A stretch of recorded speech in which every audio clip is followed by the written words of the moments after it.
Hotep. I'm Dr. Gloria L, Peace, host and producer of OmniU Presents the H3O Art of Life show. This program is called A Gathering of Griots, from human rights to civil rights. We are very happy that these griots have agreed to come and to bring you the messages that are given on your program today. The logo for the H3O Art of Life show was designed by my daughter, who is a renowned artist and who is very busy but took the time to do this for her mother, and I want to publicly thank her for her painting that she turned into a logo.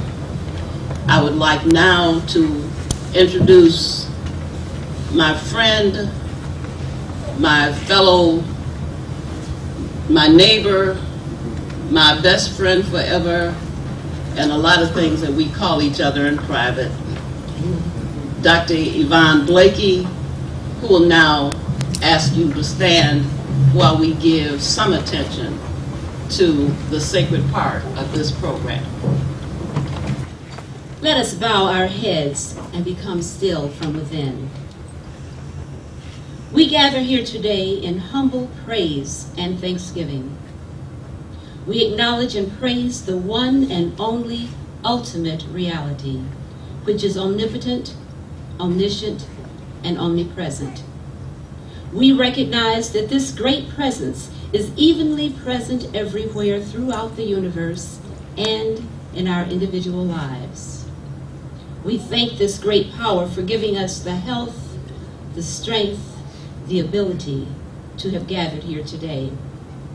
We are thankful for our lovely moderator, hostess, and producer, Dr. Gloria Peace, the staff of the Woodson Library, the entire production crew, and all those who have worked so diligently over the last few weeks to bring this program to fruition.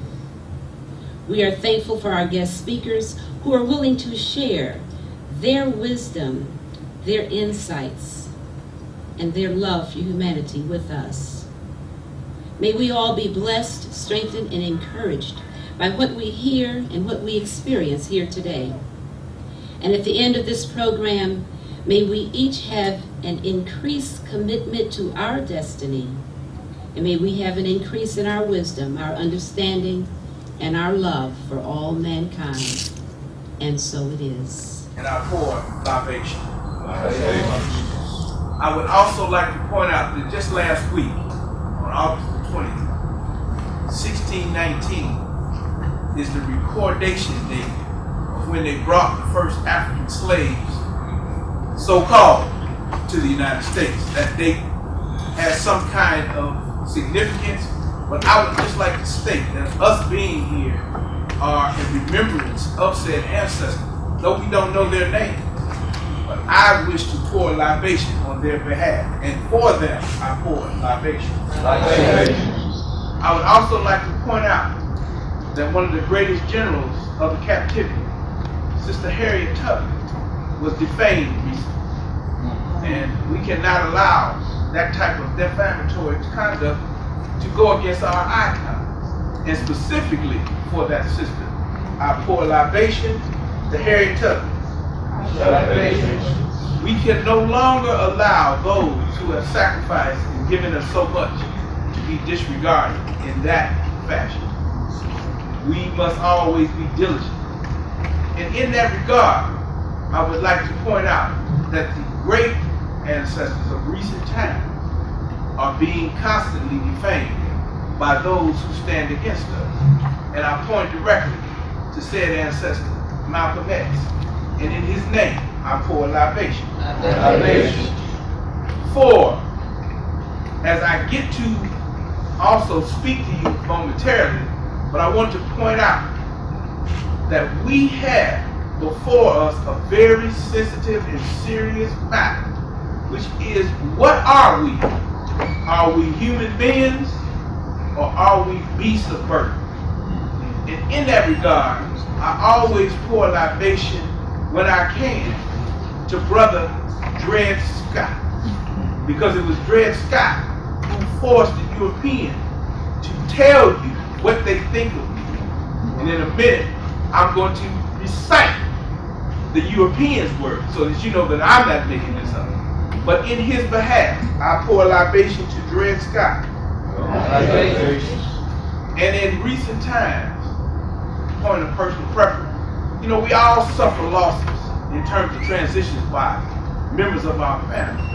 Well, one of my members of my family recently prematurely transitioned. So you would ask, and I would ask, that his spirit come down and guide us and protect us today. His name was Michael B. Gale Burroughs, and in his name I pour libation. I would like to now request of all of you to recite those particular ancestors who you know went before you, gave you life, breath, and strength, and whose name you would like me to pour libation. Call out the names. I pour libation. I pour libation. I pour libation. And to all those unborn who are yet to come to give us guidance, to take us out of the wilderness of captivity and deliver us to freedom once again, I pour libation. Children, I talks to God, and God talks to me. I goes out and talks to God in the fields and in the woods. This morning I was walking out and I got over the fence. I saw the wheater holding up its head looking very big. I goes up and takes hold of it. You believe it? There wasn't no wheat there. I says, God, what the matter with this wheat? And he says to me, Sojourner, there's a little weevil in it. Now I hears talking about the Constitution and the rights of man. I comes up and takes a hold of this Constitution. It looks mighty big, and I feels for my rights, but there ain't any there. Then I says, God, what ails this Constitution? He says to me, Sojourner, there's a little weevil in it. The 13th Amendment, what ails this Constitution? Dr. Maisha Hamilton. I developed a fascination with the 13th Amendment and the other freedom, so-called freedom amendments in 1993. I was visiting at Joliet Prison, and when I was being processed to go in as a visitor, they had to stop the processing to allow a group of black men, all black, all men, chained together, one next to the other, to be led into the prison ahead of the visitors. And in that moment, I had an epiphany that was probably worth 1,000 books, which was, this is slavery. They looked exactly like the pictures that you see of the African with the chain around the neck and the arms, and one next to the other, one by one. And on the way, I was driving like 50 or 60 miles an hour, and my eyes were tearing, and I dried my tears, and I started writing. I wrote a poem while I was driving my car. Shall it be written that Africans in America who became deaf to the word of God and then died of despair and drugs and all these things, and I can't tell you all the words of it, it's a long poem, but to speak to human rights. Human rights are unalienable rights. Human rights come from God. And the most basic human right is to be free from slavery, to have life, liberty, justice, the pursuit of happiness. So I started studying the 13th Amendment 20 years ago and the other amendments, and my first stop actually was the Bible, Exodus 21:16. Anyone who kidnaps someone is to be put to death, whether the victim has been sold or is still in the kidnapper's possession. Slavery was not to exist. This was written, Exodus was written in 1440 BC, 1,440 years before Christ. And it says in the Bible, the King James Bible says it a different way. And he that stealeth a man and selleth him, if he be found in his hand, he shall surely be put to death.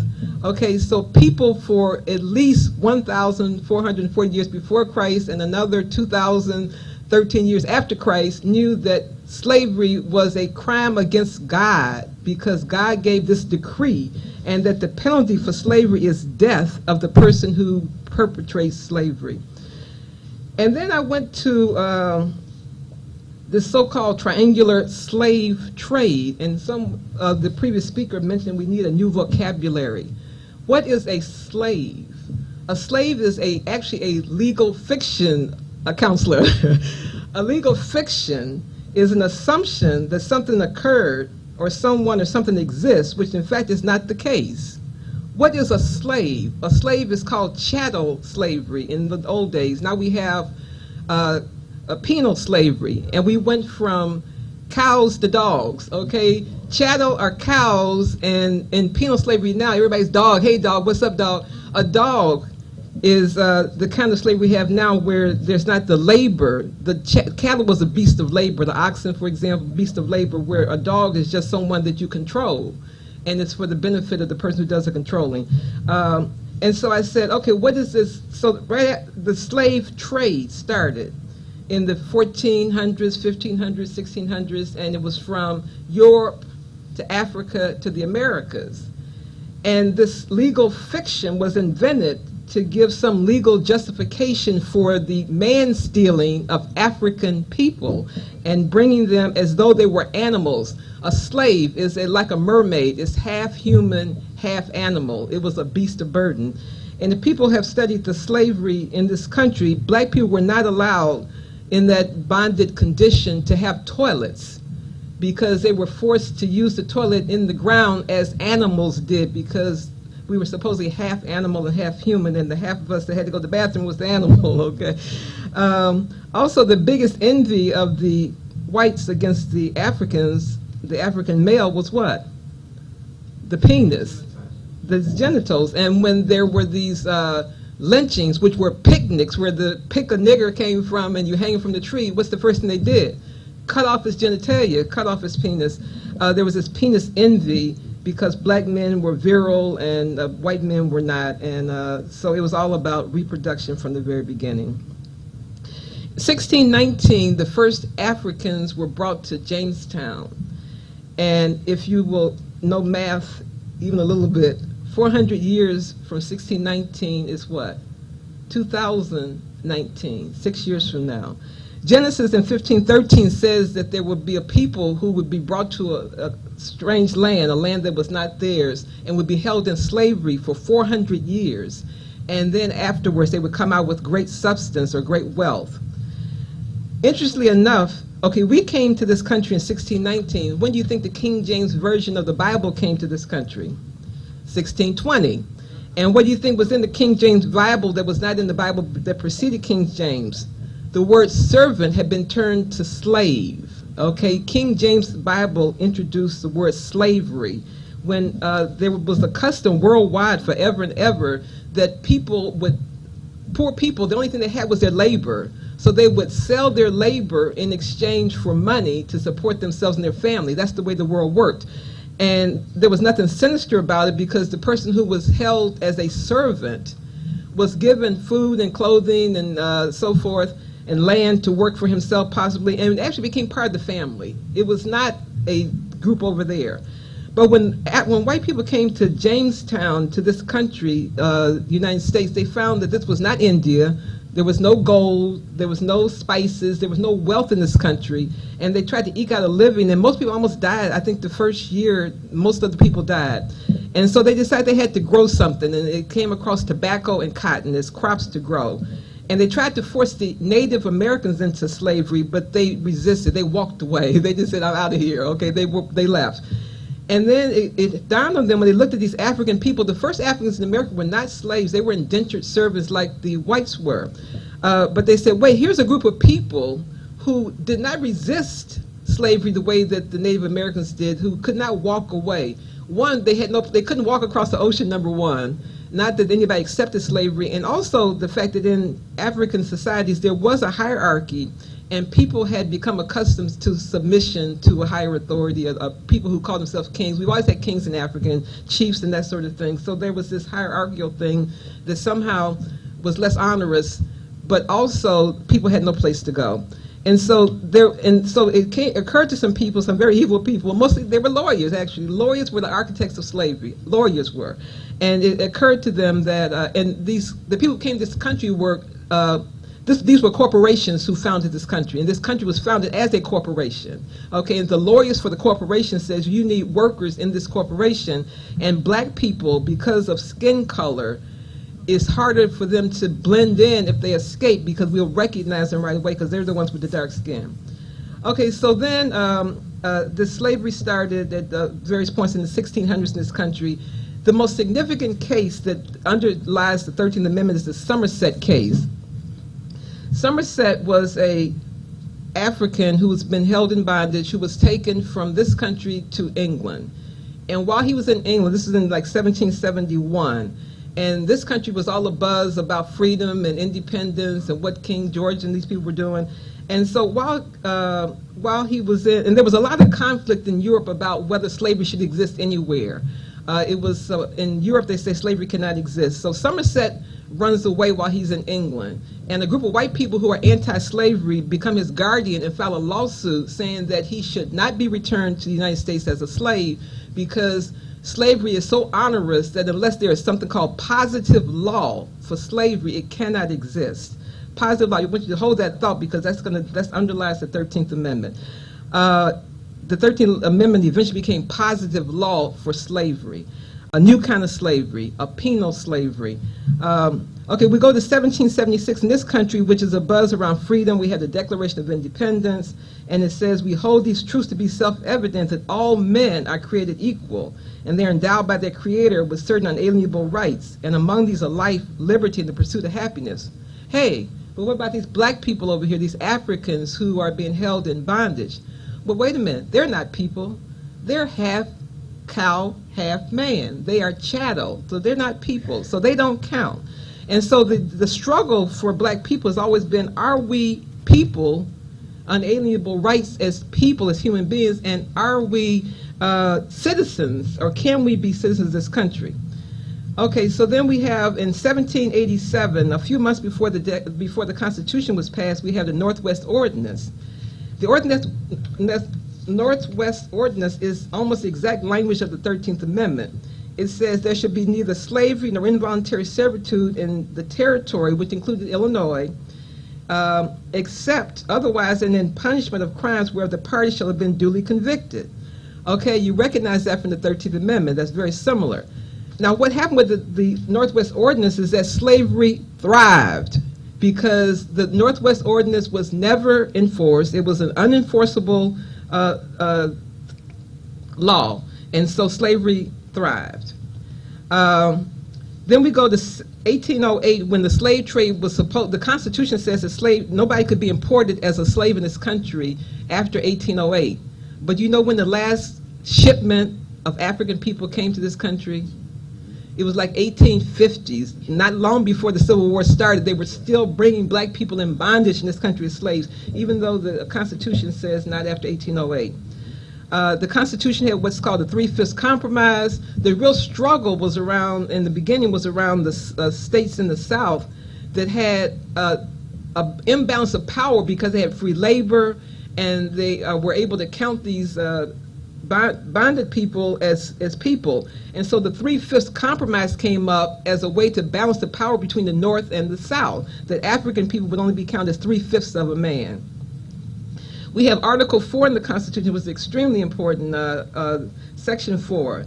The United States shall guarantee every state in the Union a republican, small r, form of government, and shall protect each of them against invasion. Republican form of government, what does that mean? If you read the Gettysburg Address, the Republican form of government means pure and simple, government of the people, by the people, for the people. And the great debate over the years was whether black people were the people or not. What's the people? The people are the citizens of this country. And so the Republican Party was started by a group of people who said, yes, black people are part of the people and should be afforded all the rights of citizens of this republic. That's where the Republican Party came from. Okay, I'm going to have to say at least a couple of things real quick so I can bring you up to the 13th Amendment. We go through the Dred Scott situation where he's told he has no rights the white man is bound to respect and no African can ever be a citizen of this country. This decision has never been overturned. We go to the Emancipation Proclamation, an executive order by Lincoln that says that black people in certain states would be free, but only those states that were not still at war, and they were southern states. We had the Gettysburg Address. We have now the 13th Amendment. Okay, the 13th Amendment was passed in 1865. The language by Charles Sumner, which was probably the best language, was that everywhere with that black people should just be citizens, regular like everybody else. But I'll just say one last thing. I'm going to sit down and see Gloria come to grab me. Immediately after the 13th Amendment was passed, every state, including Illinois, started prisons, and they started putting black people into the prisons as a substitute for the chattel slavery. How do you bind a strong man? How do you rob a strong man except you bind him?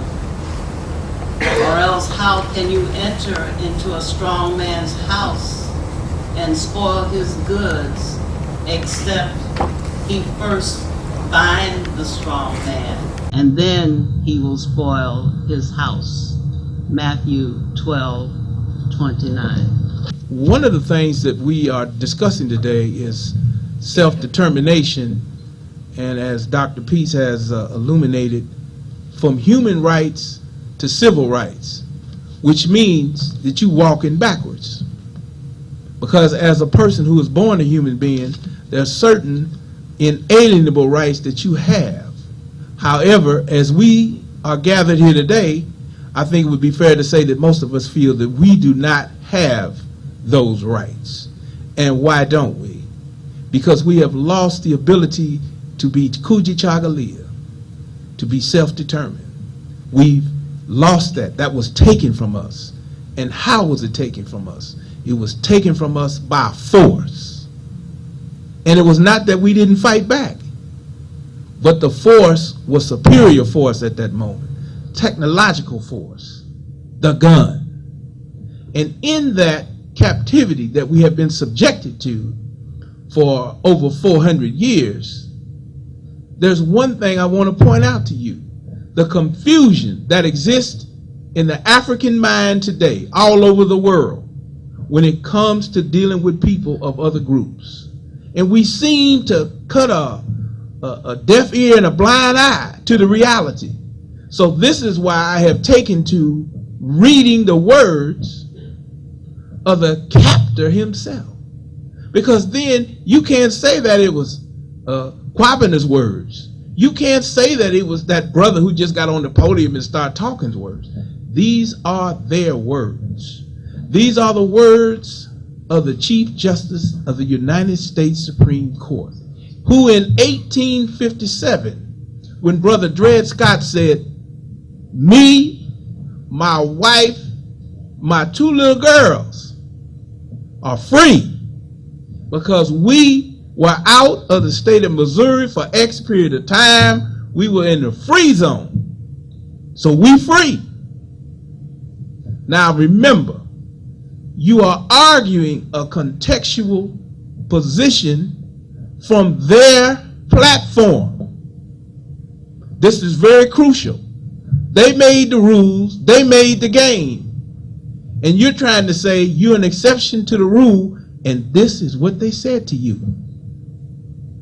They had for more than a century before been regarded as beings of an inferior order and altogether unfit to associate with the white race, either in social or political relations, and so far inferior that they had no rights which the white man was bound to respect. That's the part y'all all know. But that's not all he said. And then he goes on to say, and that the Negro might justly and lawfully be reduced to slavery for his benefit. You a dog. You need to be in capture. You need to be, come here, Fido. He was bought and sold and treated as an ordinary article of merchandise and trafficked whenever a profit could be made by it. You are a thing. This opinion was at that time fixed and universal. That means that folk all over the world considered you to be less than human. This is a man saying this in 1857. This has been published for over 100 years. How many people have ever stopped and read it? And then it says, in the civilized portion of the white race, that it was universal. It was regarded as an axiom in morals as well as in politics, which no one thought of disputing or supposed to be open to dispute, and men in every grade and position in society daily and habitually acted upon it in their private pursuits as well as in matters of public concern, without doubting for a moment the correctness of this opinion. You were reduced to nothing. You're still nothing. You are working under a program of infinite proportions.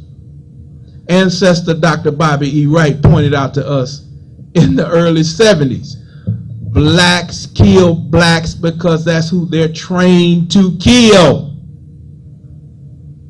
Those young brothers will walk right past a white person with that gun and shoot a brother or sister that's standing right next to them. That's a program.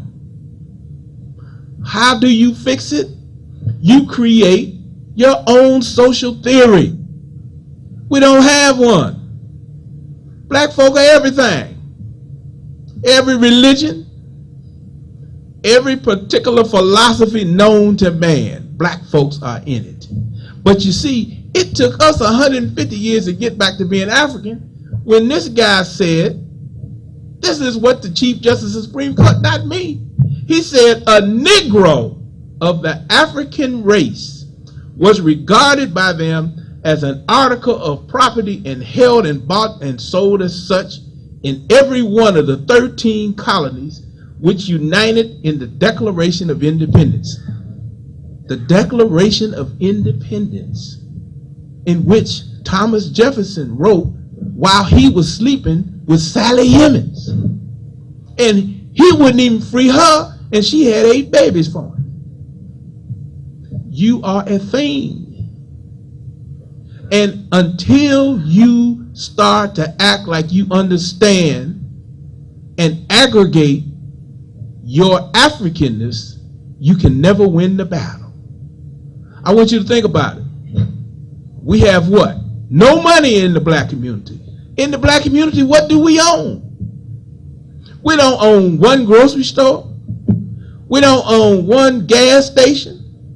We don't own one Dunkin' Donut. And why am I saying this? It's because of people who do not have an aggregate of economic power are just the victims of anybody who wants to come to your neighborhood. They can come if they're Arab. They can come if they're Chinese. They can come if they want to fix your nails. You are the perpetual victim because you don't know who you are. And then when you believe that you're an African, you won't get together and act like you're an African. What is integration? And I ain't hating on white folk because they do for themselves. What I'm saying to you is, what are you integrating yourself into? Oblivion. Everybody else lives amongst themselves. The Chinese live amongst the Chinese, even in America. The Italians live amongst the Italians. The Swedes live amongst the Swedes. Where do black people live? The ones that's congregated in what they call the ghetto and all the rest of them that's scattered all around the world. Think about it. This is serious business. They have told you who you are, you a thing. They have told you they're not going to do nothing for you. But what are we doing?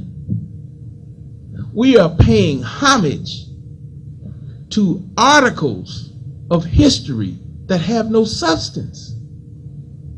I ain't mad at nobody because they want to march, but march for what? What you going to do after the march?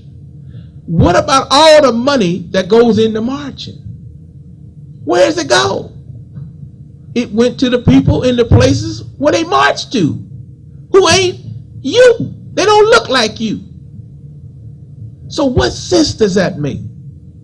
I don't believe for a minute Dr. King would be happy to know that they've made a statue of him for $158 million, and it was sculpted by a Chinese lady. I'm not mad at her. I'm mad at them Negroes that couldn't find no black man or woman on the face of the planet to do a sculpture of Dr. King. And I know he would be mad because he used to give all his money away. That they spent $158 million for a statue that most of us will never even see. Now, what does that do for you? Absolutely nothing. Nothing. And you must call into question everything. You vote. Who are you voting for? And why are you voting? Did you vote to get into captivity? Did you vote to be the poorest people in America? Is that the vote you took? How you gonna get out? When you vote for people, they trick on you. They go and do the other man's bidding while they're in the office for you. You must start to reclaim your life. And let me say this to you. Being poor ain't worth a damn. Who told you you supposed to be poor? I heard the minister say, it don't say nothing about in the Bible you supposed to be poor. Why do you think it's a badge of honor to be poor and hopeless and helpless? And this is what makes me black. No, it don't. Your people weren't poor people.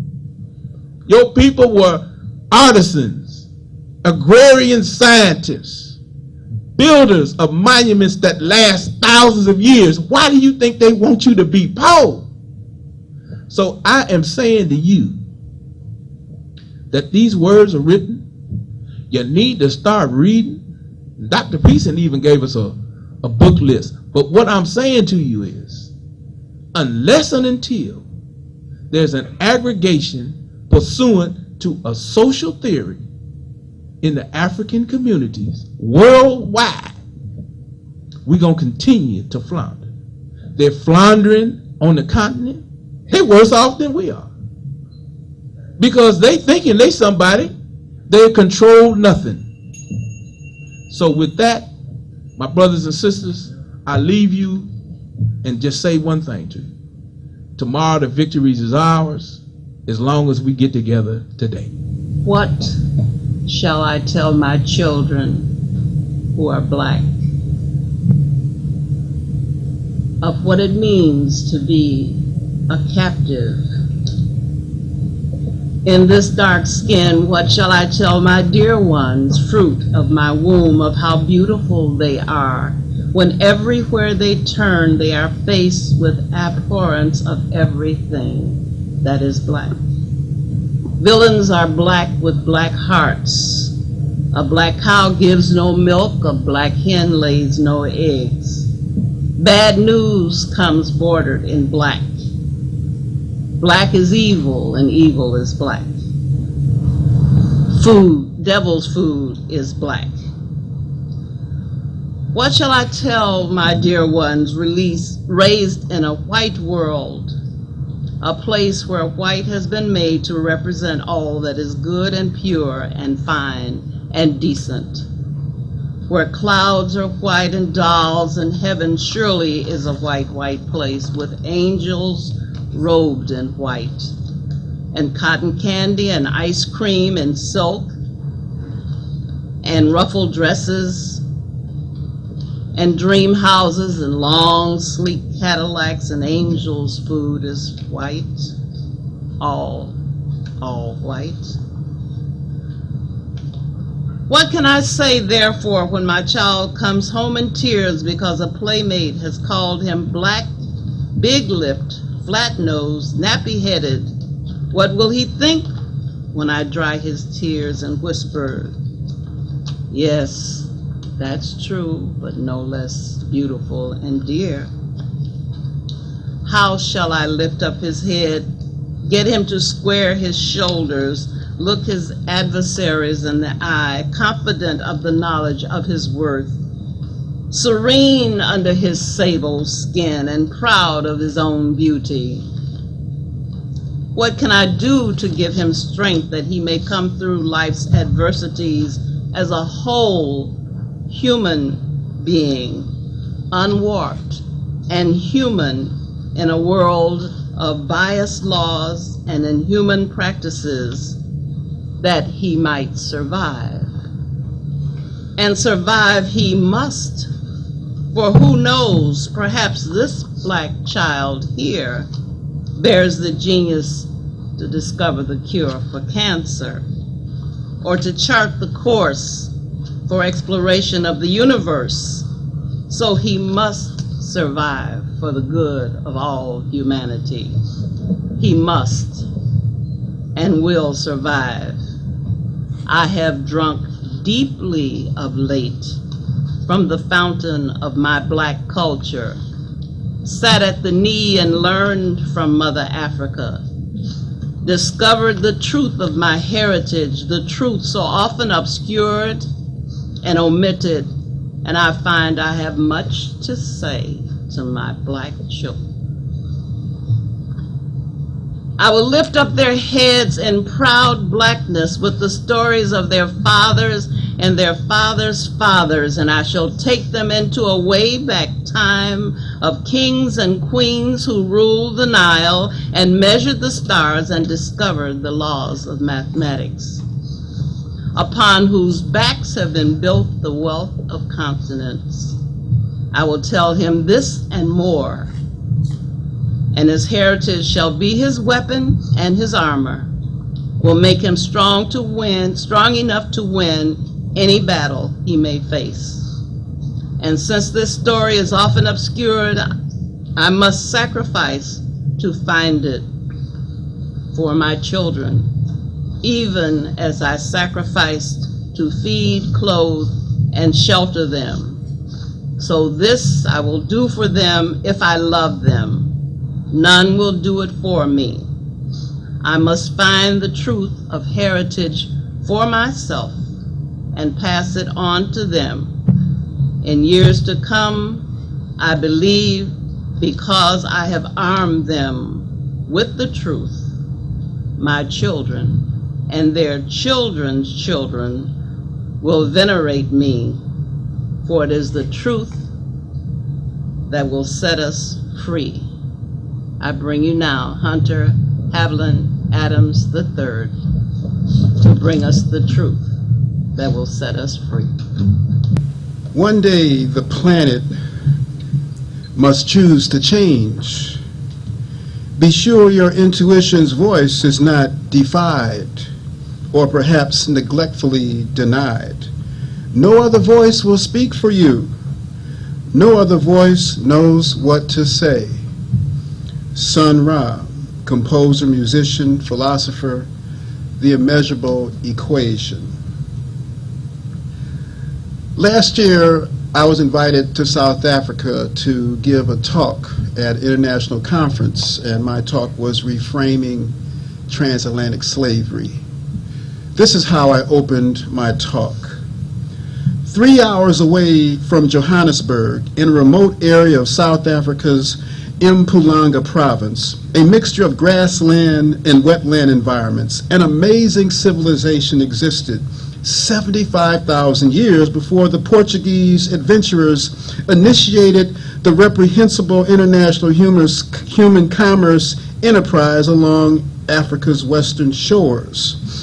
Over 7 years, a team of South Africans led by Michael Tellinger and Johan Hine discovered ancient roads, agricultural terraces, gold mines, and circular stone ruins, visible only from the air. This community covered more than 1,500 square miles. These resourceful people constructed the oldest man-made structure on Earth, an astronomical observatory now known as Adam's, quote, Adam's calendar. Tellinger notes, these discoveries are so staggering that they will not be easily digested by mainstream historical and archaeological fraternity, as we have already experienced. It will require a complete paradigm shift in how we view our human history. These ruins rebuke the popular historical notions assigned by Europeans that A, the cradle of humanity existed 6,000 years ago between the Tigris and Euphrates rivers, or ancient Sumner, now we know as Iraq, and not Africa.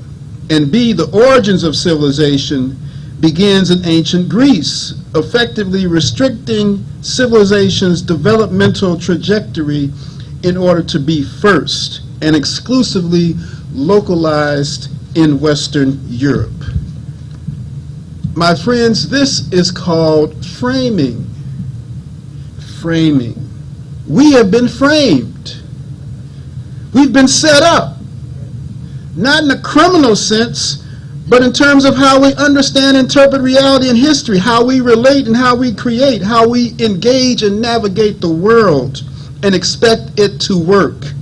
Much of human experience depends on mental models, representations, narratives, or frames we use to understand and shape reality. There's 3 perspectives on frames. Now, many of you, the listeners, are very resourceful, and so I would submit to you, just Google the word frame, comma, definition, and you will find some very interesting things about a frame. A frame can be a plan for achieving a purpose, something to give expression to, something to draw up, to devise falsely, to contrive the evidence against an innocent person so that the verdict of guilty is assured. Something to fit, especially something for a particular end, to enclose. And when you enclose, what do? You also exclude. You exclude everything outside the frame. No one sees the outside the frame because you're looking from the perspective of what's inside the frame. Whenever you go to an art exhibit, you're looking inside the frame, because outside the frame is a blank wall. There's nothing there. But interesting, if you pursue this a little further, please indulge me for a second, and consider framer. Framer, the noun, not the verb. Framer. A framer is someone who does what? Constructs the frame. The second definition of framer in the dictionaries, online or Webster's, whatever, is the framer of the United States Constitution. They're known as the framers. We've heard that. The framers of the Constitution, that they framed how reality was going to what? Be understood.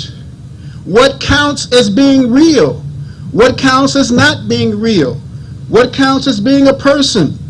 What counts as not being a person? Interesting, when we go back to the 14th century Middle English, we find that frame derives from framen, or framen. The word meant to benefit. It meant to move forward.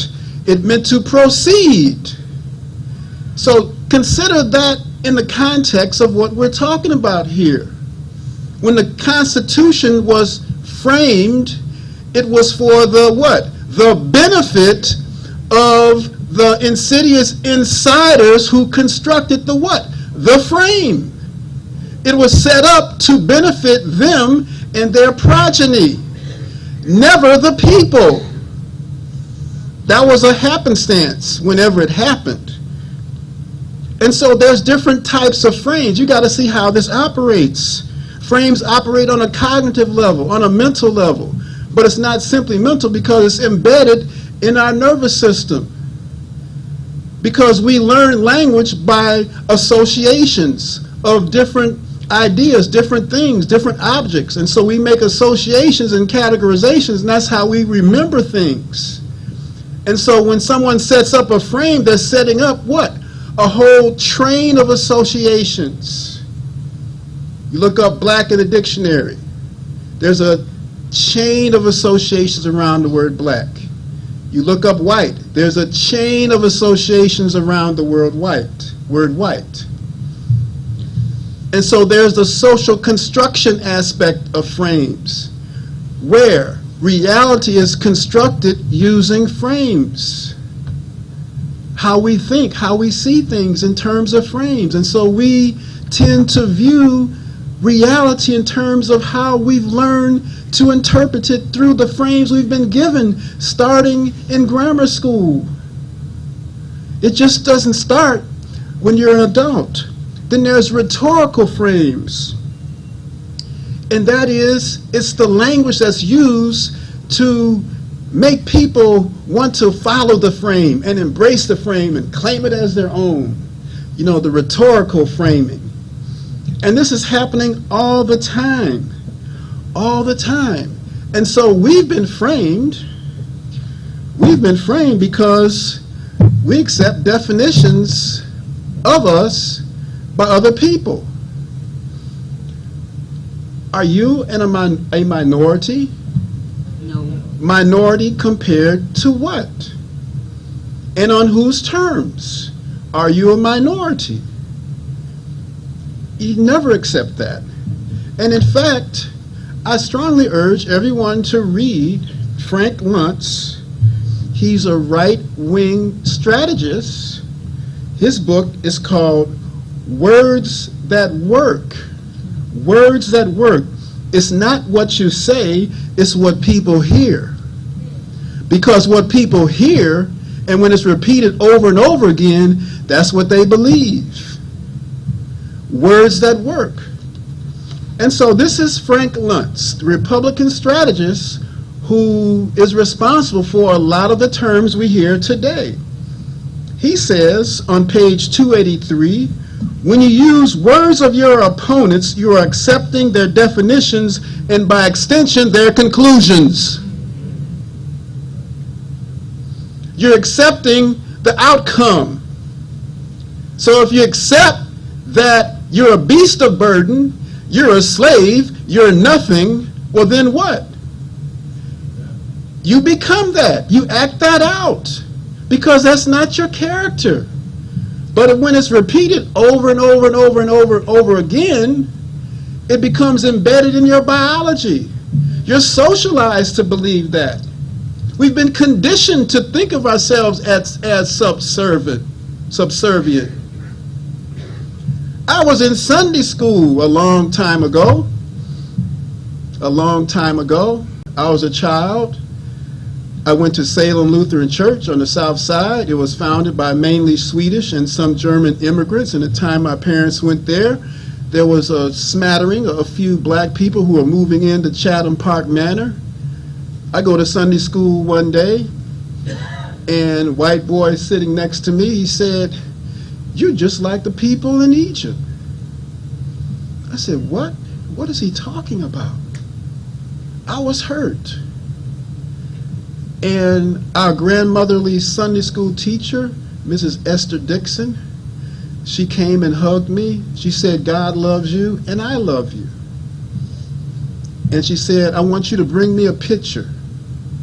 And so the next week, I brought her a picture, and she put my picture in front of the beginning of 23rd Psalms of David.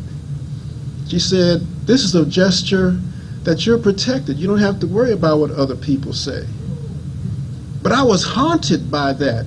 Now, maybe he just saw the 10 Commandments because that was big at the time. It's big every year. Or maybe he felt innocently that you people are subservient. And so he was making identification between the frame of subservience and black people. I'm black, he's white, Swedish, but he made that comparison in his head. So the framing starts when we're children. We have to be very careful of the images that we say. So let me conclude here with a few things. Reframing in 5 steps. No more passive consumers of alien ideas. We must be active creators of our own frames. Stop repeating the words. The opposition controls the discourse by setting the frame. Stop repeating their terms. Stop saying minority. Stop saying slave. Stop it. Stop saying nigger. Yes, I said it. That's not our word. Stop saying white supremacy. That's not our word. We didn't invent the term. Because when you say white supremacy, remember I talked about a chain of associations, it sets up the corollary. The corollary is subconscious of black inferiority. So your brain is processing white supremacy, but at the same time it's got to put in a sandbox black inferiority. It has to deny that. But it can't deny it constantly. So we got to stop saying those words. Never say white supremacy. You can say cultural hegemony, a lot of other things. Okay, I'm just about through. Shift the context. Construct a new frame. Have a multi-platform of a framing narrative. And repeat the new frame at every opportunity. Dorothy Tillman did that with her slavery disclosure orders for the city of Chicago. That was a different frame. Thank you very much. Janelle Lavigny is my new baby that I just got, and I want you to greet her. She'll be bringing you afterthoughts. One of my favorite Disney movies is Jungle Book. I used to watch it all the time with my daughter. And one of the things I enjoyed about the Jungle Book was the story that it told. It was about a little Indian boy from Asia, that Indian, the only Indian, who was left in the jungle. And he was raised for the first part of his life, looked like maybe he was 9 or 10 years old, by wolves. And at the end of that 9th or 10th year, the wolves all came together. The pack leader pulled the pack together and said, "We've got to get him out of here. Because where he has come from, these people will bring danger to us." So they had to let him go. Now, he was raised with the wolves, so that was all he knew. And they didn't know where to send him. He didn't know where to go. But as it turned out throughout the movie, you see that he goes to different species of animals and aligns himself with them. So he leaves the wolf pack and he starts to become or hang out with the bear.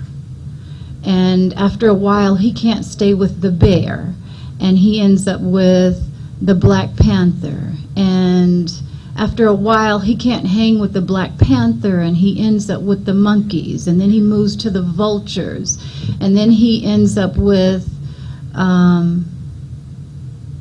the snake.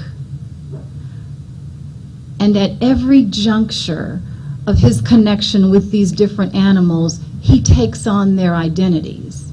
He takes on their practices, the way they eat, the way they carry themselves, the way they engage each other. And he's relatively comfortable because he doesn't know anything else. Until one day, he hears a voice. He hears a little girl's voice singing a song. And the beauty of the song is so attractive to him that his attentions go directly to where that voice is. And what he finds is someone that looks just like him, that walks erect and upright, with 2 arms and 2 legs and dark hair, and that communicates like he does. And that attraction draws him closer and closer and closer to her. And finally, he realizes that he is one of that species. And the movie goes on to end, and, you know, of course, they develop their earthly relationship. When I look at our young people, they are a people, a young people, 10, 11, 15, 18-year-olds who are connecting or who are identifying with one idea, one fad, one presentation after another, after another, after another. And unfortunately, what they have not done as of yet is identified with who they are. Disney is a movie, and that's fantasy, and it's fun, and it's beautiful, and there is the end. But for our young people, there is a perpetuation of confusion and pain and destruction that our young folks are buying into because they don't know who they are. Hitler almost ruled the world because he understood the value of investing in young people and tapping into that mind and causing them a buy-in to his ideology and his philosophy. When the European went to Africa and brought Africans to the Americas, they went for the young people because of the strength and the skill that was spoken of earlier today, and the brilliance that they would bring to this culture. Because the mind of the young person is the world changer, is the change agent in any culture. The value of a young person is awaiting our connection. How many of you walk past young people on a regular basis, on a daily basis, and stop and talk and communicate and tell them who they are and what their values are, what their value to our cultures are, to our changing our communities? When we begin to find that value, when I say invest, I'm not talking just a word or two of encouragement. I'm talking about getting with them and talking to them, because so many of them are waiting to hear this information here communicated to them in a way that will cause them to want to hear about their beauty. Our young people are hiding under, our girls are hiding under wigs and weaves. No one's telling them about their natural beauty. No one tells them that other cultures of people lay in the sun to develop that color that they have naturally. No one talks to them about their value and strength that they bring, the nurture that they can bring to our families. They're hiding. Our boys are hiding under hoodies and oversized caps. No one's telling them that the intellect and the skill and the talent that they have is needed, is gravely needed to make changes in our community.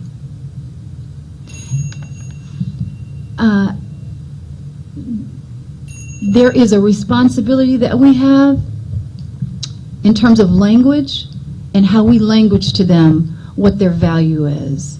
And it is very important for us to see our young people not as violent, but people that are in need of someone touching and talking and communicating to them and letting them know their value.